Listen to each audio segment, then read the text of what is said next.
Pensa Manaus. Rotina, com Marcelo Seráfico. Segunda-feira, você já sabe, é dia do nosso Pensa Manaus Rotina. O professor e sociólogo da UFAM, a Universidade Federal do Amazonas, o Marcelo Seráfico, já está conosco conectado para trazer informação e reflexão aqui agora no nosso Pensa Manaus Rotina. Professor Seráfico, bom dia, bem-vindo mais uma vez, tudo bem? Bom dia, Rafael. Muito obrigado, tudo bem. Bom dia a todos os ouvintes também. Maravilha tê-lo conosco novamente, professor, e a gente vai direto aqui para o nosso assunto de hoje. A gente está falando sobre o processo eleitoral, o lugar da Amazônia nos projetos do governo. Queimadas, atividades ilegais, o crime organizado são desafios para os candidatos. Como é que eles entendem a Amazônia e o que pretendem fazer para tornar a sociedade mais igualitária e livre, professor? Esse é o nosso tema hoje no nosso Pensa Manaus Rotina, a Amazônia e a visão dos candidatos à presidência da República. Pois é, Rafael, nós vimos já algumas semanas, né, discutindo essa pauta, digamos assim, política que deve marcar as propostas dos senhores candidatos. Quer dizer, precisamos nos questionar sobre quais são as interpretações deles sobre a realidade e como é que, diante dessa interpretação, eles pretendem apresentar projetos e com que setores da sociedade eles entendem que seja possível cumprir esses projetos, né? Por que esse conjunto de perguntas e de diagnósticos e de projeções precisa ser cotejado com quem vai executar, né? Ou como se darão os passos para executar tudo isso. É pelo fato de que aí é que reside uma parte importante da política, que é a da viabilização dos projetos e a de demonstração de quais são os setores da sociedade que resistem e quais são os setores que se aliam, né? Quais são os setores, portanto, que dentro do parlamento tendem a apoiar ou tendem a rejeitar determinadas propostas. Quer dizer, estamos falando isso em termos bastante gerais. Mas para nós da Amazônia, eu acho, para nós que habitamos aqui, para nós que temos consciência da grave situação social em que vive o estado do Amazonas de maneira particular, mas a Amazônia de uma maneira geral, né, é necessário que esse conjunto de projetos apareça articulando não apenas política de educação, política de saúde, política de saneamento, etc., mas mostrando a especificidade das sociedades amazônicas no quadro dessas políticas. Abrigamos aqui a maior parte das terras quilombola, das terras indígenas, áreas de várzea.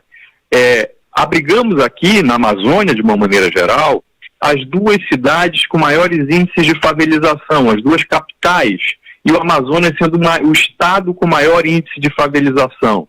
Temos aqui uma renda média baixíssima, quer dizer, mais de 51% da população amazonense, por exemplo, vive ou com menos de R$460 por dia, o que corresponde a 41%, ou em situação de extrema miséria, não é? Com até R$160 por mês, eu digo. Então, note, isso é parte da realidade amazônica. E, ao mesmo tempo, a Amazônia se caracteriza por uma excepcional possibilidade de criar condições de melhoria de vida para essas pessoas, para as pessoas que nela habitam.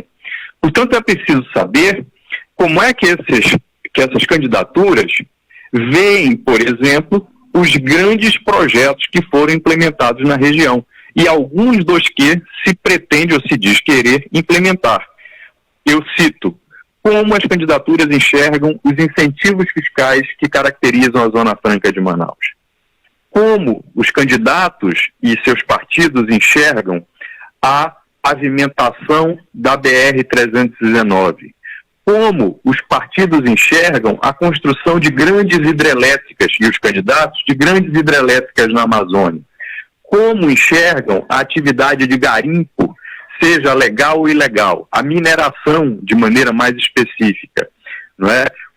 E isso tem que ser visto à luz dos processos já desencadeados dentro da Amazônia por conta dessas atividades.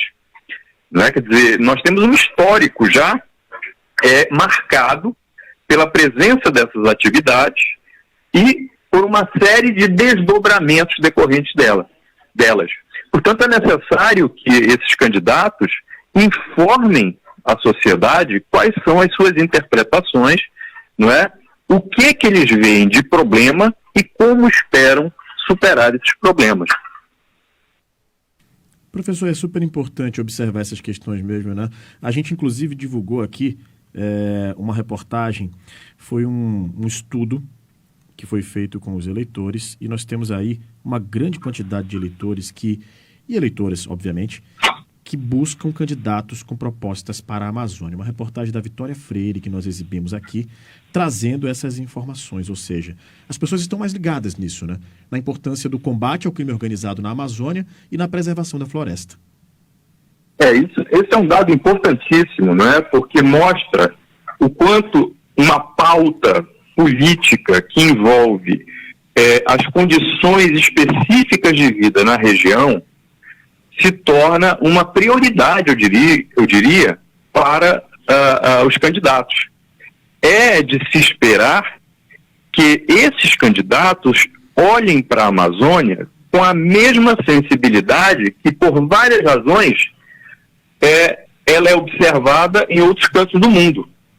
Quer dizer, a Amazônia não é uma questão apenas nacional hoje, no sentido de que ela participa de maneira central tanto do equilíbrio ambiental planetário ou de processos relacionados ao equilíbrio planetário, ecológico planetário, quanto a Amazônia está plenamente integrada à dinâmica do processo de acumulação de capital. Notem, a produção toda vinculada à mineração, vinculada a boa parte da agropecuária, da própria exploração mineral de ouro e outros tipos de minerais, toda ela tem sido voltada para fora.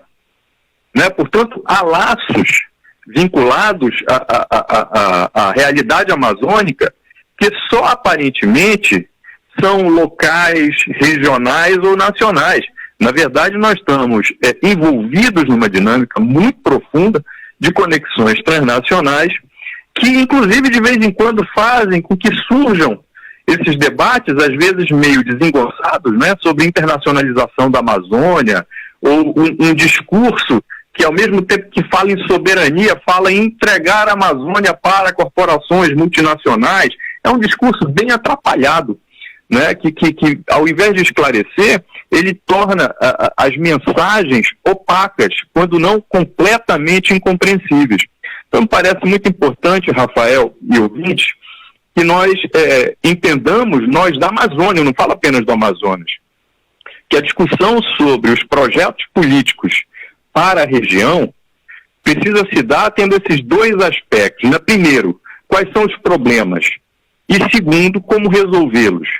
E, eu diria, qualquer resposta precisa endereçar, precisa dar conta da redução das desigualdades sociais na região, né? Porque nós experimentamos uma condição trágica da sociedade. A maior parte da sociedade na Amazônia vive em condição precária.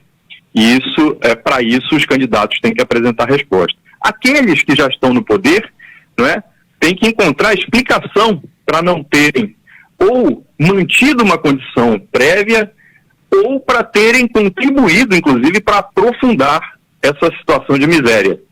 Não é? E aqueles que já tiveram oportunidade de governar e que, eventualmente, não tenham conseguido avançar, tem que explicar também por que não fizeram. E como é que agora, numa nova candidatura, acreditam que eleitos serão capazes de promover mudanças.